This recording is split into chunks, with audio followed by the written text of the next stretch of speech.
So guys, सबसे पहला जो हमारा सेंटेंस है वो सिंपल सेंटेंस है। तो सिंपल सेंटेंस को हम समझते हैं, लेकिन उससे पहले सिंपल सेंटेंस के बारे में थोड़ी सी बारीकियां जो है, ग्रामेटिकल नॉलेज लेना हमको ज़्यादा जरूरी है। मतलब अगर हम बात करें सिंपल सेंटेंस की इन अ ग्रामर, तो सिंपल सेंटेंस में मतलब ग्रामर में जो सिंपल सेंटेंस होता है वो दो प्रकार का होता है। कौन कौन से दो प्रकार के होते हैं? तो सबसे पहले वाले सेंटेंस को हम समझते हैं। देखिए, कुछ सेंटेंस ऐसे होते हैं जिसमें, जैसे आप अगर नॉर्मल अगर हम बात करें तो दो टाइप के सेंटेंस हम कोई भी देखते हैं।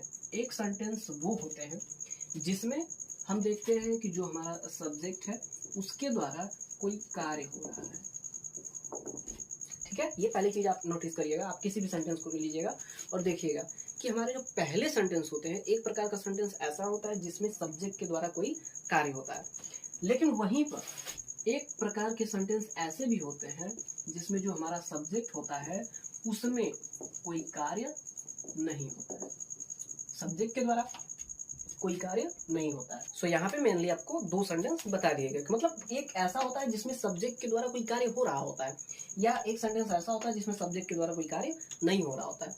उसको हम सेंटेंस भी तो कह सकते हैं कि मतलब एक सेंटेंस ऐसा होता है जिसमें उस सेंटेंस में चाहे सेंटेंस में कार्य हो रहा हो, हम ये कह सकते हैं, चाहे उसमें जो सब्जेक्ट होगा उसके द्वारा कोई कार्य हो रहा होता है, या एक सेंटेंस ऐसे होते हैं जिसमें उसके सब्जेक्ट के द्वारा कोई कार्य नहीं होता है।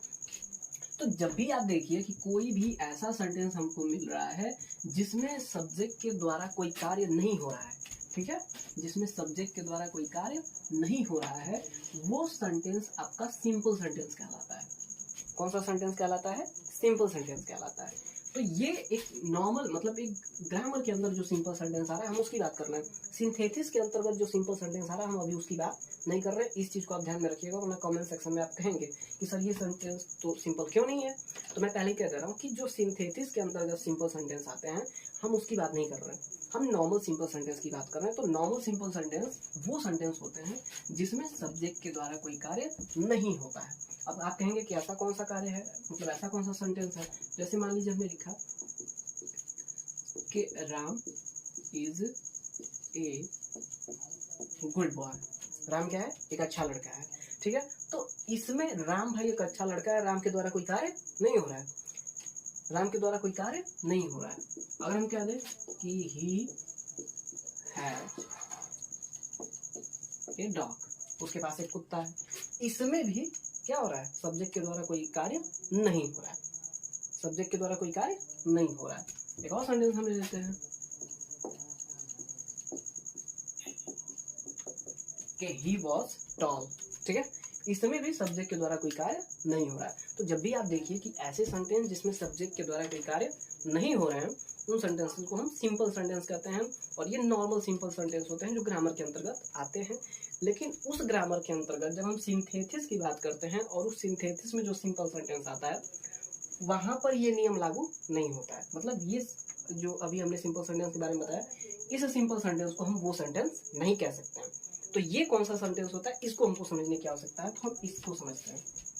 देखिए, जब हम सिंथेसिस के अंदर सिंपल सेंटेंस की बात करते हैं तो इसका सीधा सा मतलब होता है कि एक ऐसा सेंटेंस जिसमें मेन वर्ब सिर्फ एक हो।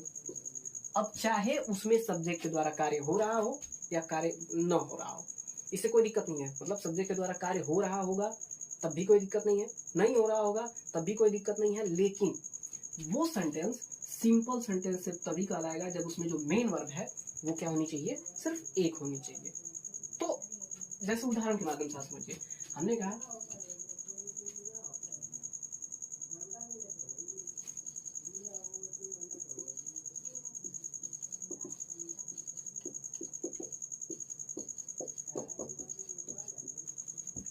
यहाँ पर मैंने एक सेंटेंस लिखा, Ram my friend is a doctor, कि राम जो मेरा दोस्त है वो एक डॉक्टर है। अब यहाँ पर सिर्फ आपको एक क्रिया दिखाई दे रही है, कौन सी? इज। तो ये आपका सिंपल सेंटेंस, मतलब ग्रामर के अंदर सिंपल सेंटेंस हो गया, क्योंकि मेन वर्ब सिर्फ एक ही है। लेकिन कई बार आपको कुछ वर्ब्स दिख सकती हैं, लेकिन उसमें भी आपको, मैंने कहा ना कि उसमें रूल होता है। जैसे मान लीजिए हमने कहा कि I found my lost pen. कहा कि I found my lost pen, मैंने अपनी खोई हुई कलम को जो है क्या किया? पाया। अब आप कहेंगे कि इसमें दो क्रियाएं हैं, एक है फाउंड और दूसरी है लॉस्ट। लेकिन देखिए हम कहेंगे कि ये सेंटेंस सिंपल है, आप कहेंगे कि सिंपल क्यों है भाई, इसमें तो 2 वर्ब आ गए। तो देखिए एक वर्ब जो है ये फाउंड, ये आपकी मेन वर्ब है, ठीक है, और दूसरी जो वर्ब है वो है लॉस्ट। तो जब 2 वर्ब है तब भी इसको हम सिंपल सेंटेंस क्यों कहेंगे, इसलिए कहेंगे क्योंकि जो यहाँ पर ये लॉस्ट आ रहा है ये एक वर्ब की तरह काम न करके एक एडजेक्टिव की तरह काम कर रहा है। कैसे काम कर रहा है, एक वर्ब की तरह न काम करके एक एडजेक्टिव की तरह। तो जब ये एडजेक्टिव हो गया तो हमारा मेन वर्ब कौन है, फाउंड, और जब इस सेंटेंस में सिर्फ एक ही मेन वर्ब है तो इसको हम सिंपल सेंटेंस कह सकते हैं, इसको हम सिंपल सेंटेंस कह सकते हैं। तो ऐसे बहुत सारे सेंटेंस आपको मिलेंगे जहाँ पर 2 वर्ब होंगी, लेकिन आपको देखना है कि अगर सिंपल सेंटेंस में मेन वर्ब सिर्फ एक ही है। अब देखिए यहाँ पर इस सेंटेंस में सब्जेक्ट के द्वारा कोई कार्य नहीं हो रहा है, फिर भी ये सिंपल सेंटेंस है। यहाँ पर आई फाउंड, मैं पाया, पाना एक कार्य को दिखा रहा है। इस सेंटेंस में क्या हो रहा है, सब्जेक्ट के द्वारा कार्य तो हो रहा है, लेकिन फिर भी ये सिंपल सेंटेंस है। क्यों सिंपल सेंटेंस है, क्योंकि सिंथेसिस के अंतर्गत सिंपल सेंटेंस जो आते हैं उसका मतलब होता है कि सब्जेक्ट के द्वारा चाहे कार्य हो या ना हो उससे कोई दिक्कत नहीं है, मेन वर्ब कितनी होनी चाहिए, सिर्फ एक होनी चाहिए। अब जो हमारा सिंपल सेंटेंस होता है सिंथेसिस के अंतर्गत, अगर हम उसकी बात करें तो इसको हम 8 तरीके से बनाते हैं। कितने तरीके से बनाते हैं, 8 तरीके से। गाइस सिंपल सेंटेंस के अंतर्गत मैंने आपको बताया कि सिंपल सेंटेंस 8 तरीके से बनता है, और उसका जो सबसे पहला तरीका है वो पार्टिसिपल का है। मतलब पार्टिसिपल क्या होती है, तो देखिए पार्टिसिपल जो है एक वर्ब होती है। वर्ब मतलब क्या, वही ना, मतलब जो या तो समय के विषय में बताती है या किसी कार्य के करने या होने के लिए का बोध कराती है, तो वही पार्टिसिपल, ठीक है। अब पार्टिसिपल जो होता है वो 3 प्रकार का होता है। एक होता है प्रेजेंट, दूसरा पास्ट, और तीसरा परफेक्ट पार्टिसिपल, ठीक है। तो हम पार्टिसिपल की बात कर रहे थे। तो पार्टिसिपल एक वर्ब होती है, क्या होती है, एक वर्ब होती है जो वर्ब की तरह भी काम करती है और एक एडजेक्टिव की तरह भी काम करती है। कैसे काम करती है, अभी आपने इसके पहले देखा, जैसे मान लीजिए हमने कह दिया कि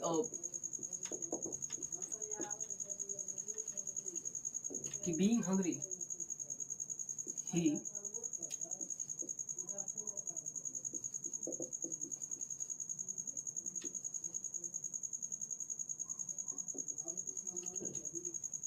killed the bird।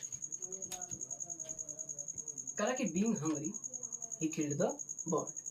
तो यहाँ पर ये आपका एक वर्ब की तरह काम कर रहा है। कैसे काम कर रहा है, एक वर्ब की तरह। और ये पार्टिसिपल है, पार्टिसिपल कैसे वो मैं आगे आपको भी बताऊंगा। तो ये यहाँ पर एक पार्टिसिपल की तरह काम कर रहा है, और ये हमारी किल्ड जो है मेन वर्ब है। कहीं कहीं पर यही पार्टिसिपल एक एडजेक्टिव की तरह काम करता है। जैसे अभी आपने एक एक्सरसाइज देखा कि I found my lost pen. तो अब यहाँ पर जो लॉस्ट है वो कैसे काम कर रही है, एडजेक्टिव की तरह काम कर रही है। इससे पहले मैंने ये उदाहरण दिया था। तो अब ये है क्या, पार्टिसिपल ही है, लेकिन काम कैसे कर रही है, एक एडजेक्टिव की तरह काम कर रही है।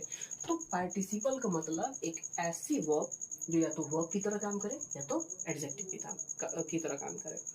और ये जो पार्टिसिपल है वो 3 प्रकार से कार्य करती है। पहला प्रेजेंट पार्टिसिपल, दूसरा पास्ट पार्टिसिपल, तीसरा परफेक्ट पार्टिसिपल।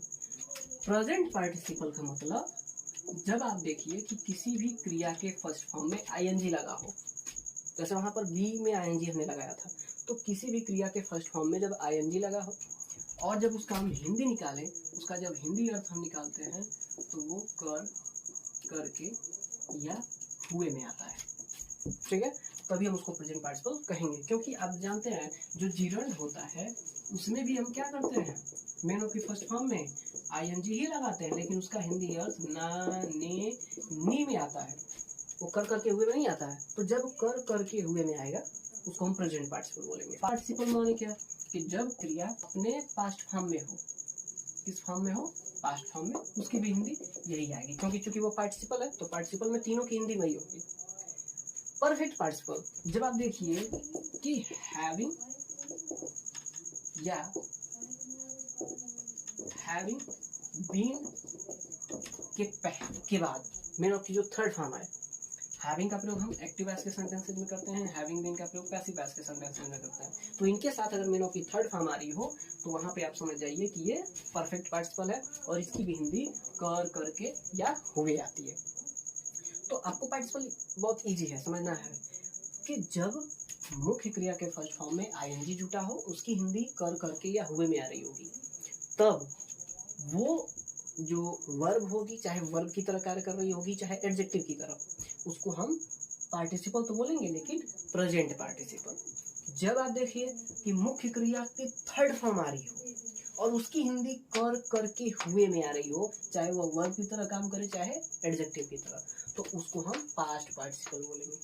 परफेक्ट पार्टिसिपल कब बोलेंगे कि जब जो हमारी मेन ऑफ की थर्ड फॉर्म होगी उसके पहले या तो हैविंग लगा हो या हैविंग बीन लगा हो और उसकी हिंदी कर करके हुए में आए, तो चाहे वो वर्ब की तरह काम करे चाहे एडजेक्टिव की तरह काम करे, उसको हम परफेक्ट पार्टिसिपल बोलेंगे। तो ये पार्टिसिपल के तीनों पार्ट हैं। अब हम एक एक करके इन पार्टिसिपल के पार्ट्स देखते हैं कि सबसे पहले मतलब क्या कि प्रेजेंट पार्टिसिपल का हम प्रयोग कब करते हैं, क्यों करते हैं। और आपके दिमाग में ये भी आ सकता है कि क्यों नहीं हम तीनों सेंटेंस को सिर्फ प्रेजेंट से ही बना दें, तीनों सेंटेंस को हम सिर्फ पास्ट पार्टिसिपल से ही बना दें। माने जैसे प्रेजेंट पार्टिसिपल आप पढ़ेंगे तो आप प्रेजेंट पार्टिसिपल से कुछ सेंटेंसेस को बनाएंगे, पास्ट पार्टिसिपल जब आप पढ़ेंगे तो आप पास्ट पार्टिसिपल की मदद से कुछ सेंटेंसेस को बनाएंगे, परफेक्ट पार्टिसिपल जब आप पढ़ेंगे तो उसकी मदद से कुछ सेंटेंसेस को आप बनाएंगे। तो वही आपके दिमाग में आएगा एक बार कि हम तीनों को अगर पढ़ रहे हैं तो क्या एक ही सेंटेंस को हम तीनों तरीके से नहीं बना सकते, या क्या हो सकता है हर सेंटेंस को हम सिर्फ प्रेजेंट पार्टिसिपल की मदद से बना दें। तो ऐसा हम बिल्कुल नहीं कर सकते हैं, क्योंकि हर सेंटेंस का एक अलग रूल होता है, उसके कुछ क्राइटेरिया होते हैं, कुछ रूल्स होते हैं, उसको हमको समझना है। तो एक एक करके हम इसको देखते हैं।